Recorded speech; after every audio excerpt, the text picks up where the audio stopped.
2011 मानदाय विधानसभा खबजाग रामदास चौधरी गामिनि बीजेपी बदलनि नेता रामानन्द देबरमानि नुखुङाव सामुं सिद्रा ख्लायनाय रक जब्रब मानतियै मामला ख्लायजाकमानि न किथिङै मामला ख्लायजाकनाय रक कक्थुमनि बिस्काङो अंगै सावै खनारिका बरकनि मुङै ताताल मामला ख्लायजाकाहिनै ताबुक बरकनि सानमुंखा बीजेपी बदलनि नेता रामानन्द देबरमानि नग जब्रबनाय रक जुदासे दंग अ ताताल माजरा बेजाक मानति हाइकोर्टआव फानाव कायनाय हिनै साकाते 2 राउन्ड गुलि कगहिरि कक सिजाजाक मानबो कुबुइदा एरं चेरि फुनुकनाय हिनै साका आबनि बागै बीजेपी नेतानो हुस्के दंदि कुबुइदामो नायनानि बागै हिनि साका कक सिजाजाकनायनि नुखुं दं गोदाना खामबाय कक्थुमनाय दङ खायसकायनानि बागै लाइथंनाय 24 तारिखआव जे रामानन्दनि नग घटना हमानि जे बांचुर हमानि आबनति सालायना बागै जोंनि मिडिया दङ मारिखा दिनग जे घटना हमानि जे बांचुर हमानि आबसिनि बोसायसंरा आरो खुसिफोरै नुक जायगा अन्य जागासे थांजाक आनलगिनि आदिनो गामसे बरखे नुदा नुक नुग्या बुमुं रिखा जे आन बोसायनि बुमुं दङ हनै नुगे आमन बरेखे बर जे गुलि खायुनि सावो गुलि खायुनि सामानि गुलि खायुनि सामानि बरक आबनो प्रमाण मा फुनुनाय बरक जे थानाव कमप्लेन खालायमा जागाव अंकाय बरक उंगो सिलाय फुनु गमनि सावो एर बरेखे बरक मेडियाव बरक नि दङ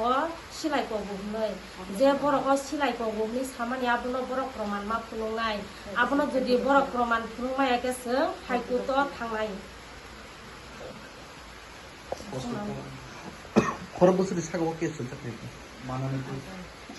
टोटाल 8 जनानि मुंगै केस जाखा 8 जन अनि ताबुकै हासा हाबाव ताबुक हासे हाबावनो जों गोजाना मोसौ जे जिनि बोसाय बोसाबाय जों दं गोजां मा दंया दिनि बोसाबो उंको हाति मासायाव दङ दिनि स्कुल थानानि प्रब्लेम दङ बोसा परीक्षा चलि दङ सिन बोसा रंनि ओंगा थिमते परिमायाङै दंखा दिनि फानो मुगियानि बागै गाबो आबनि बागै आं हासे हाबावनो गोजाना मोसौ जों दं गोजां दंना बागै जिनि बोसाय बोसानो नबो रखरनानि बागै गाहाम गोरों खालायै ओंगाय तेसा गाहाम खायै बरबो तजन्त नावै बरब खुनुवै केस रनां के रुथुं आबो हायखायो अनाथ माने गोरि रंनो बुमुं तारुथुं आबो नान गोजाम ने बतो खाय कोने पार्टी खाय आंनि लगनि जे बीजेपी पार्टी न खाय दं ने बतो कायसे बतो न अबा हायखाय बदल कायसे बदल न बर स्किल चलाय नि नमु आनि मुं सुजाता देब्रमा जेनि साइनमोन आनि बोसायजों मिथिं दे মিডিয়া ভাইজনদের আমি সুসংবাদ জানাই যে এখানে আসার জন্য এটা আমি ইতি জমাতিয়ার ভাইয়ের মতো লাগি মশাত ভাইয়ের মতো এর পরিপ্রেক্ষিতে আমি বলতে এসেছি যে গত 24 তারিখ যে রামানন্দের বাড়িতে ঘটনা হয়েছিল সেটা একটা পরিকল্পিত ঘটনা ছিল এর পরিপ্রেক্ষিতে উনি একটা মিথ্যা মামলা করেছে যার একিউজ হিসাবে 8 জনকে দিয়েছে এটার মধ্যে আমার ঢাকা বনজামও আছে এই ক্ষেত্রে আমি বলতে চাই রামানন্দ নিজের একটা ভিডিওতে নিউজ চ্যানেলের ভিডিওতে বলেছিল যে 2 রাউন্ড গুলি চালানো হয়েছে কিন্তু এর পরিপ্রেক্ষিতে উনি থানা এফআইআর এর কমপ্লেন কপিতে দিয়েছে যে উনি বন্দুক দেখিয়েছে যে গুলি করেছে যারা ভাঙচুর বা লুটপাট ওনার বাড়িতে করেছে ওরা এখানে লোকালাইট ছিল না আর ওনাকে প্রমাণ করতে হবে হাইকোর্টে যে উনি যে বলেছে নিজের ভিডিওতে 2 রাউন্ড গুলি চলেছে প্লাস ওনার এরপর এফআইআর কপিতে লেগেছে যে বন্দুক দেখিয়েছে এটাকে ওনাকে হাইকোর্টে প্রমাণ করতে হবে আর বাকি আমার ভাই বোনেরা সবাই হাইকোর্টে যে আপিল করবে আত্মসম্মান আর এটা প্রুফ করার জন্য খুব তাড়াতাড়ি খুব একটা হাইকোর্টে কেস পড়ছে ওনার বিরুদ্ধে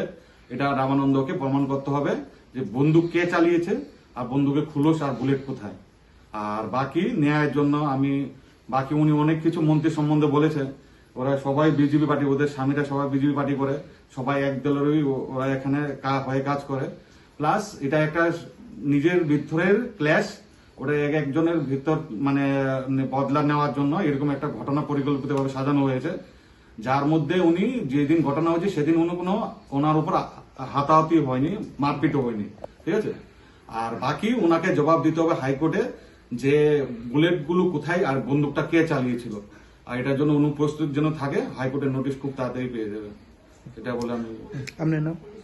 হ্যাঁ নাম আমার নাম সোমেন্দ্র চন্দ্র দাস, আমি ইতি জমায়েত ঢাকা বোন। ঠিক আছে, ওনার সাথে আমার পরিচয় প্রায় 20-30 বছরের, 25 বছরের। ওর সঙ্গে